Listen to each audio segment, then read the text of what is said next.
Let's be real for a second. We've all fought that battle with procrastination, and most of the time, it feels like we're losing. But what if I told you the answer isn't about having more willpower? What if it's about understanding the science of your own brain? Well, in this explainer, we're going to break down exactly how to do that and make learning finally click. You know the feeling, right? You sit down, you've got your coffee, you tell yourself, okay, today's the day, I'm actually going to focus. And then an hour goes by and you look up, you've written maybe 2 sentences, but you've definitely seen a dozen cat videos. You're left just wondering, where did the time even go? Okay, here's the most important thing I want you to hear. This is not a personal failure. It doesn't mean you're lazy or you lack willpower. The real issue is that we're often trying to force our brains to work in ways they just weren't built for. But the good news, we can totally change that. So here's our game plan. First, we're going to really nail down why you're not lazy. Then we'll dive straight into some killer strategies to make learning personal, get a handle on your focus, build a memory that actually lasts, and finally, how to perform your best when it really counts. Ready to get into it?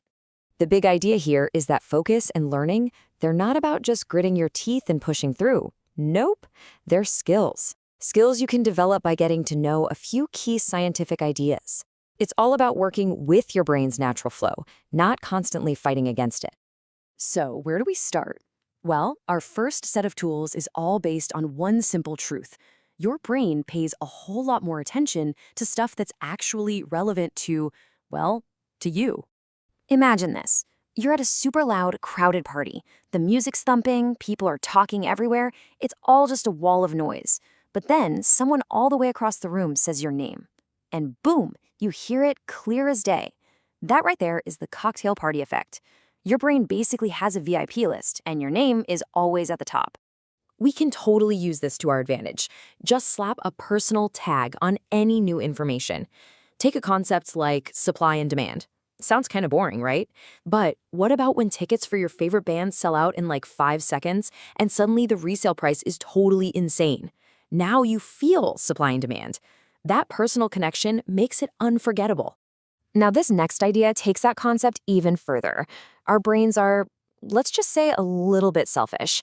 They're hardwired to care most about information that connects to our own life, our identity, our memories. It's a real thing, and it's called the self-reference effect. So let's make this super practical. Don't just memorize the definition of a word like resilient. That's boring.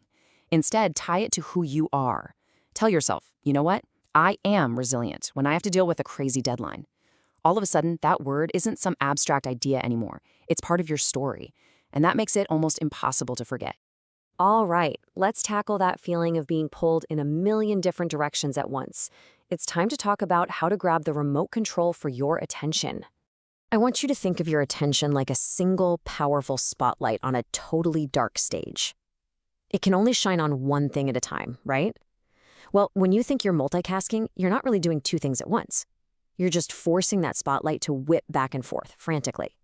And that just burns through your energy and makes you way more likely to mess up.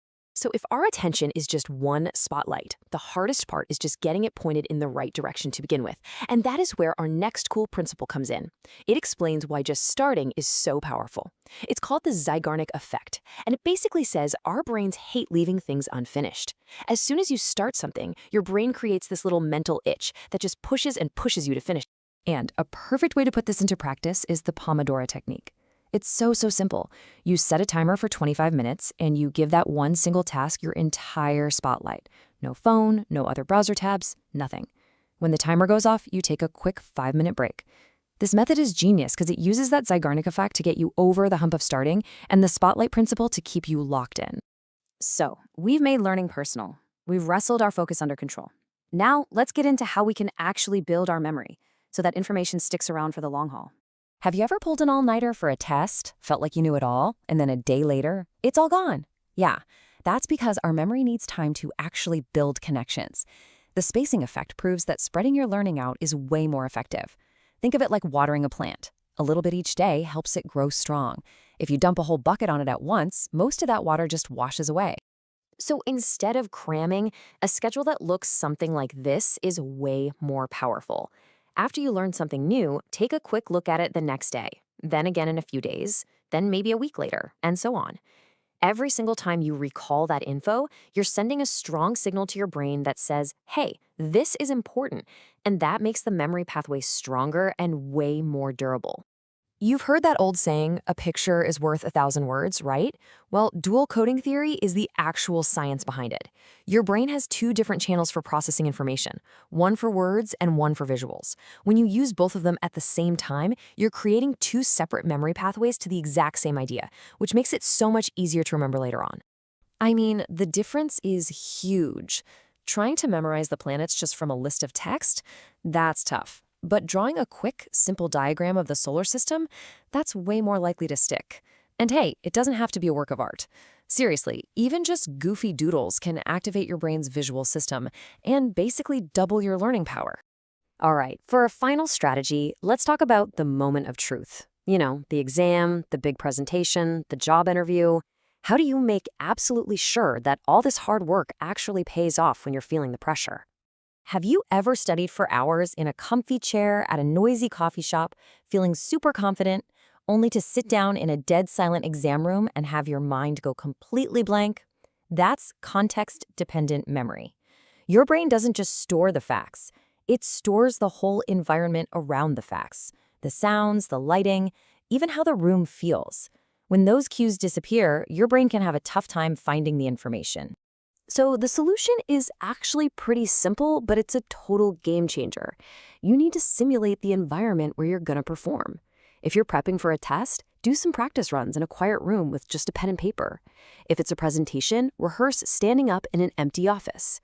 This lines up all those environmental cues, so when the real moment arrives, your brain feels right at home and the memories can flow freely. So let's do a quick fire recap of this awesome new toolkit we've just built. We learned how to make things personal with the cocktail party effect and the self-reference effect. We learned how to control our focus using the brain's hatred of unfinished tasks with the Zeigarnik effect, and keeping that focus sharp with the Pomodoro technique. We built stronger memories by spreading things out with the spacing effect and pairing words and pictures with dual coding. And finally, we prepped for the main event by hacking our context-dependent memory. Let's leave you with this final thought. Your brain isn't some hard drive that you just cram full of data. It's more like a garden that you have to cultivate. When you use these strategies, you're not just studying. You're planting seeds, you're watering them, you're helping them grow into something that's going to reward you for years to come. Just remember, learning is a skill. It is not some magical talent that you're either born with or you're not. Anyone can get better at this. So the only question left is, which one of these amazing tools are you going to try out first?